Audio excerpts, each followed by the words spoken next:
Hello, എൻ്റെ വീട്ടിൽ പോയി കഴിഞ്ഞാൽ നിർബന്ധമായിട്ട് ഒരു ദിവസമെങ്കിലും പൊതിച്ചോറ് ഇട്ട് തിന്നു കേട്ടോ. ഇന്ന് ഇത്താത്ത ഉണ്ടായിരുന്നു കൂടെ. നേരെ വെളിയിലേക്ക് ഇറങ്ങി മൈസൂർ ചീര കുറച്ച് നിൽപ്പുണ്ടായിരുന്നു, അത് പറിച്ചെടുത്തു. പിന്നെ വാഴയിലേക്ക് വെട്ടിയെടുത്തു. നേരെ കുറച്ച് ഉപ്പും വെളിച്ചെണ്ണയൊക്കെ ഇട്ട് അയല ഒന്ന് വാട്ടിയെടുത്തിട്ടുണ്ടായിരുന്നു. അപ്പോൾ നമ്മുടെ ഇല സെറ്റായി കഴിഞ്ഞപ്പം ചോറും അതിനകത്തേക്ക് മൈസൂർ ചീരയുടെ ആ ഒരു മെഴുക്കുവരട്ടിയും അത് കിടിലനാട്ടോ. പിന്നെ ചെറിയ ചെമ്മീൻ്റെ ഒരു റോസ്റ്റ് ഉണ്ടായിരുന്നു, മിക്ക ഷോർട്സിലും കാണുന്നതാണ് കേട്ടോ ആ സംഭവം. അതുണ്ടായിരുന്നു. പിന്നെ ഒരു ഉരുള ചമ്മന്തി, നമ്മുടെ മെയിൻ ഹൈലൈറ്റ്. പിന്നെ നമ്മുടെ താരം ഒരു മുട്ട വറുത്തതും ഉണ്ടായിരുന്നു. പിന്നെ ഒരു ചെറിയ കൊണ്ടാട്ടം മുളക് നല്ല എരിവിന് വേണ്ടി വെച്ചു. അച്ചാർ എനിക്ക് ഇഷ്ടമല്ലാത്ത കാരണം ഞാൻ അച്ചാർ അതിൻ്റെ കൂടെ വെച്ചില്ല.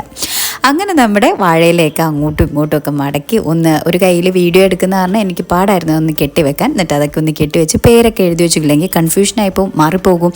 അങ്ങനെ ഒരു ഉച്ചയൊക്കെ ആയി കഴിഞ്ഞപ്പോഴത്തേന് ഇതങ്ങോട്ട് തുറന്നു കഴിഞ്ഞപ്പോൾ ഒരു മണം വരാനുണ്ട് മക്കളെ. വേറൊരു ഫുഡിന് ഒരു നൊസ്റ്റാൾജിക് ഫീലിംഗ് തരാൻ പറ്റില്ല. അപ്പോൾ പൊതിച്ചോറ് ഇഷ്ടമുള്ള ഒരു കമൻറ്റ് ചെയ്യാൻ മറക്കണ്ട. ഫുൾ വീഡിയോ നമ്മുടെ ചാനലിലുണ്ട്. അപ്പോൾ വീഡിയോ ഇഷ്ടമായാലും സബ്സ്ക്രൈബ് ചെയ്യാൻ മറക്കല്ലേ.